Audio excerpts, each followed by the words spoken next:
ఒక అమ్మాయి పుట్టినప్పుడు ఎన్నైతే ఎగ్స్ ఉంటాయో అది ఫిక్స్డ్ నంబర్, అది పెరగదు. సో దాని గురించి మన ప్రేక్షకులకి చెప్పండి మేడం. ఓకే, సో ఒక అమ్మాయి పుట్టినప్పుడు లైక్ యూ సెడ్ కరెక్ట్గా 10 to 20 lakhs వరకు ఎగ్స్ ఉంటాయి.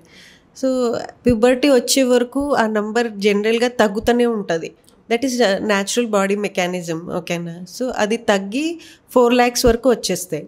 సో 4 lakhs నుంచి ఒక అమ్మాయికి రీప్రొడక్టివ్ ఫేజ్ ఉంటుంది కదా, from puberty till she attains menopause, దాన్ని మేము రీప్రొడక్టివ్ లైఫ్ స్పాన్ అని చెప్తాం.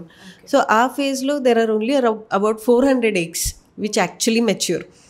ఓకే, అర్థమవుతుందా? సో ఆ 400 eggs మనకి నెల గుడ్లు తయారవుతుంది, రిలీజ్ అవుతుంది, ఓవులేట్ అవుతుంది. సో అది ఓవులేట్ అయినప్పుడు that is a high chance of pregnancy. So ఒకవేళ ఓవులేషన్లో ప్రెగ్నెన్సీ రాలే అనుకోండి, that is when you're planning a pregnancy రాలే అనుకోండి, that egg is lost. So దాంతోపాటు కొన్ని అదర్ ఫాలిక్యులర్ పూల్ అని మేము చెప్తాం, అది కూడా అట్రీసియా అయిపోతుంది, చచ్చిపోతాం. So that is why the egg number constantly decreases. కొత్త ఎగ్స్ డెవలప్మెంట్కి స్కోప్ ఉండదు. అండ్ ఈ ఎగ్ డిక్లైన్ ఏజ్ పెరిగినప్పుడు పెరుగుతూనే ఉంటుంది, డిక్లైన్ ఆఫ్ ఎగ్స్ పెరుగుతూనే ఉంటుంది. ఓకే.